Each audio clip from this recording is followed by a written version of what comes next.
안녕하십니까. 자리이타입니다. 오늘은 유튜브 시작한 지 한 달이 되는 날입니다. 난생 처음 이 나이에 유튜브 시작하고 나름 한 달간 시간이 어떻게 흘러갔는지 영상 촬영하고 편집하고 업로드하고 젊은이도 아니고 기술이 있는 상태도 아닌 더구나 모든 것을 끊고 오직 마음 공부 참선만 하고 살아온 저에게는 글 하나, 말 하나 하는 것 자체가 쉽지는 않았습니다. 이제부터 몇 번에 나눠서 내가 왜 산으로 들어왔는지 지난 사연들을 얘기해 보려고 합니다. 인연이란 것이 참 오묘하여 법륜스님과 저의 인연에 대해 말씀드리고자 합니다. 지금부터 12년 전 2008년도 저는 필리핀 마닐라에서 팍상한 폭포 가는 중간에 88 온천 리조트를 운영하고 있었습니다. 아마 필리핀을 여행하신 분들은 대다수 88 온천을 잘 알고 있을 줄 압니다. 처음에는 지인이 운영하면서 한국인들만 상대로 하는 조그마한 리조트여서 어려움이 좀 있었지만 내가 운영하기 시작하면서 중국인들과 화교, 필리핀 상류층을 상대로 마케팅하여 온천 리조트 사업은 아주 잘 되었고 사업에 어려움은 없었습니다. 사실 외국에서 사업하기가 쉽지 않고 성공하기가 어렵지만 운 좋게도 리조트 사업은 일치월장 계속 확장해 나가는 중이었습니다. 외국에서 생활하다 보면 한인들끼리 종교적인 모임이 형성되는데 그 모임에서 꼭 한번 참석해 달라고 연락 와서 모임에 참석하게 되었는데 그곳에 간 것이 지금 내가 이곳에 10년간 자신을 가두게 된 동기가 됩니다.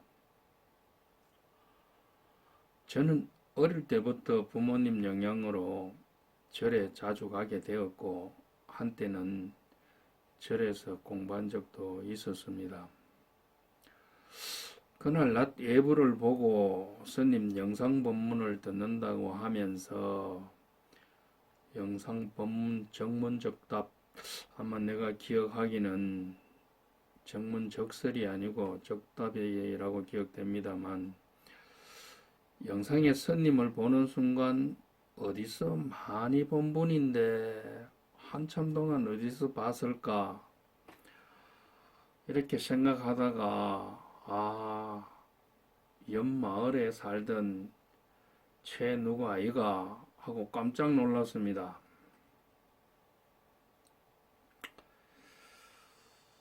함께 있던 분들이 법륜스님이라고 했습니다. 필리핀에 한 번씩 오셔가지고 자기들하고 함께 오지 마을에 가서 학교도 지어주고 좋은 일들을 많이 하신다고 했습니다. 벌써 세월이 30년이 이미 지났기에 처음에는 몰랐지만 분명히 내 고향, 참고로 저는 울주군 두서면 묘상동에 청소년 시절에 이사를 가서 살고 있었기에 한 면에 그것도 고개 하나 사이를 두고 있는 보간이라는 마을에 함께 공익요원으로 근무했던 친구였습니다. 그날 영상 법문을 보면서 참 법문 잘 하시네 감탄하는데 주변 분들 하시는 말씀이 지금 대단한 인기와 필리핀뿐만이 아니고 여러 나라 여러 곳에서 어렵고 힘들게 살고 있는 사람들을 위하여 좋은 일들을 많이 하신다고 했습니다. 한 고향 사람이 30년 만에 이렇게 큰 인물이 되어 국내뿐 아니라 해외에서도 많은 활약을 하는데 기쁘기도 했지만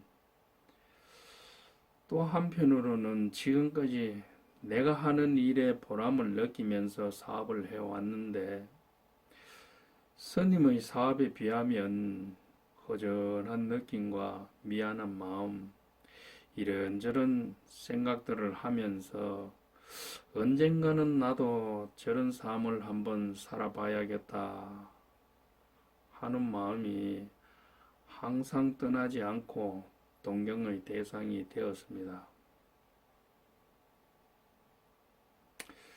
업무를 보다가도 나는 지금 무엇을 하고 있는가? 지금까지 나는 무엇을 위해서 살아왔는가? 앞으로도 계속 이렇게 살아갈 것인가? 항상 이런 생각들이 떠나질 않고 있는데 그때 제일 가까운 내 주위에 있던 두 사람이 영의 몸이 되어 1년 가까이 한국과 필리핀을 오가면서 구치소 뒷바라지를 하게 되었는데 그때 인간은 멈출 수 없는 물질적인 욕망이 결국 자기 자신을 구속되게도 하는구나. 인간의 욕망이 끝이 없다는 생각을 하게 되었고 저 자신도 3년 가까이 있으면서 처음 2,000평 규모의 작은 온천에서 10,000평 이상의 리조트로 끊임없이 확장하였고 또 앞으로도 계속 확장하면서 사는 것이 아닐까. 분명히 그럴 확률이 많았습니다. 또한 필리핀 자체가 치안이 불안해서 인사사고가 많이 발생하는데 그것에 대한 불안감에 항상 신경이 곤두서 있어 잠을 제대로 깊이 자본 적이 없었습니다. 숙박하시는 분들이 많이 오시는데 미연에 사고를 방지하는 것이 최고 책임자인 내 몫이기에 날마다 새벽 2, 3시에 일어나 보안원 데리고 순찰 돌다 보면 경비원들이 대부분 꼬박꼬박 졸고 있습니다. 그러면 깨워주고 이러기를 반복하다 보니 그 뒤로는 조는 사람은 없어지기는 했지만 그때 일찍 일어나는 습관이 지금까지도 이어지는 것 같습니다. 사업은 잘 되어 나날이 번창했지만 마음은 나날이 지쳐만 갔습니다. 한 생을 이렇게 산다는 것은 아니다. 남들이 보기에는 사업이 너무 잘 되어 부러움의 대상이었지만 이래 사는 것은 결코 잘 사는 삶이 아니다 라고 결론 내리면서 일선에서 물러나기로 결심하고 2009년에 한국으로 돌아오게 되었습니다. 저에게 법륜스님은 제2의 인생을 선택하게 한 분입니다. 근래는 법륜스님의 법문이나 일상 영상을 보며 너무나 낯익은 얼굴이지만 아마 지금 내가 스님을 만나면 벌써 40년이 넘었기에 저를 알아보기 힘들 겁니다. 그러나 시절 인연으로 아마 곧 만나게 될 것이라고 생각됩니다. 내가 가고자 하는 길도 남은 생은 사회에 조금이라도 보탬이 되고자 조용히 이곳에서 수행하면서 10년 가까이 지나왔지만 이제부터 조그마한 일에서부터 실천하는 삶을 살고자 합니다. 오늘은 이만 줄이고 다음 영상에서 뵙겠습니다. 감사합니다.